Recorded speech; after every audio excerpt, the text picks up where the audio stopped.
ఈ హెల్దీ అయిన లడ్డూలు ఎలా తయారు చేసామో చూడాలంటే మా వీడియోని స్కిప్ చేయకుండా పూర్తి వీడియో మొత్తం చూడండి, అప్పుడే మీకు అర్థమవుతుంది. హాయ్ ఫ్రెండ్స్, ఈరోజు మనం జొన్నలతోని బెల్లంతోని లడ్డూలు తయారు చేసుకుందాం అండి. చాలా బాగుంటాయి, టేస్టీగా ఉంటాయి. మీరు జొన్నలు వేయించడం కోసం కొంచెం లోతుగా ఉన్న పాత్ర తీసుకోవాలండి. ఈ విధంగా ఇప్పుడు ఇందులో మనం జొన్నలు పోసి వేయించుకోవాలి కాసేపు. జొన్నలు కొంచెం వేడెక్కినాక ఇందులో ఒక కాటన్ క్లాత్ వేసుకోవాలండి.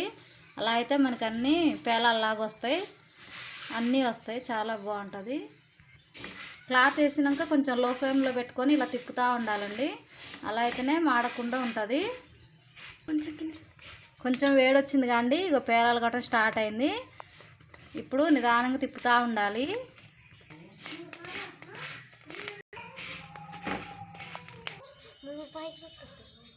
చూడండి, అన్నీ పేలాలు అయిపోయినాయండి. క్లాత్ వేసుకుంటే ఇట్లా పేలాలుగా అవుతాయి.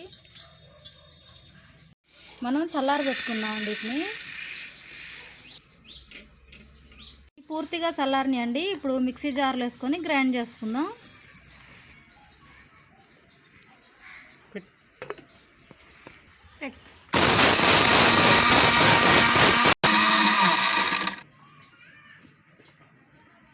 చూడండి, మెత్తగా పౌడర్ లాగా అయిందండి. ఈ విధంగా గ్రైండ్ చేసుకోవాలి. మరీ మెత్తగా పట్టకూడదు, కొంచెం బరకగా ఉంచాలి. ఇలా ఈ పౌడర్ని ఒక ప్లేట్లోకి వేసుకుందామండి. స్టవ్ మీద ఒక ప్యాన్ పెట్టుకొని అందులో మనం ఇందాక తీసుకున్న బెల్లం తురుముని వేసుకోవాలండి. ఇది కొంచెం కరిగిందానికి ఇలా తిప్పుతూ ఉండాలండి. ఈ విధంగా కరిగినాక ఇందులోనే మనం యాలకుల పౌడర్ వేసుకోవాలండి. కొంచెం ఇలా బెల్లం కరిగితే చాలండి, ఎలాంటి పాకం రావసరం లేదు. ఇందులో వాటర్ కూడా పోసుకోవద్దండి, ఉట్టి బెల్లం వేసుకోవాలి. ఇప్పుడు మనం గ్రైండ్ పెట్టుకున్న పౌడరు వేస్తున్నాను, జొన్న పౌడరు. ఈ విధంగా జొన్నపిండి మొత్తం మనం చేత్తోని బాగా కలిసే విధంగా తిప్పుకోవాలండి. గంటతో తిప్పితే అంత కలవట్లేదు, అందుకనే చేత్తోని కలుపుతున్నాం. ఇదిగోండి, లడ్డూలాగా వస్తుంది. అంత కలుపుకున్నాక ఇలా విసుకోవాలి లడ్డూలాగా. చూడండి ఎంత చక్కగా లడ్డు వచ్చిందో. ఇందులో ఆయిల్ కానీ నెయ్యి కానీ ఎట్లాంటి ఫ్యాట్ కానీ ఏది కలవలేదండి.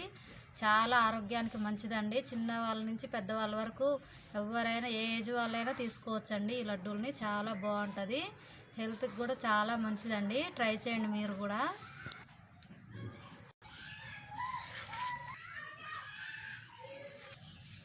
చూడండి, ఈ విధంగా అన్నిటిని కూడా లడ్డూలు చుట్టుకున్నాను. చాలా టేస్టీగా ఉంటాయండి. ఇందులో బెల్లమును జొన్నలు యాలకులు తప్ప ఇంకేమీ వేయలేదండి. నెయ్యి కానీ నూనె కానీ అట్లాంటివి ఏ అవసరం లేదు. చిన్నపిల్లల దగ్గర నుంచి పెద్దవాళ్ళ వరకు కూడా, చక్కెర తినకూడని వాళ్ళు కూడా ఈ లడ్డూలు తినొచ్చండి. చాలా బాగుంటాయి. చూడండి ఏ విధంగా వచ్చాయో, చాలా టేస్టీగా ఉంటాయండి. మీరు ట్రై చేయండి. ఇవి ఒక వారం పాటు నిల్వ కూడా ఉంటాయండి. ట్రై చేసిన వాళ్ళు లైక్ చేయండి, షేర్ చేయండి.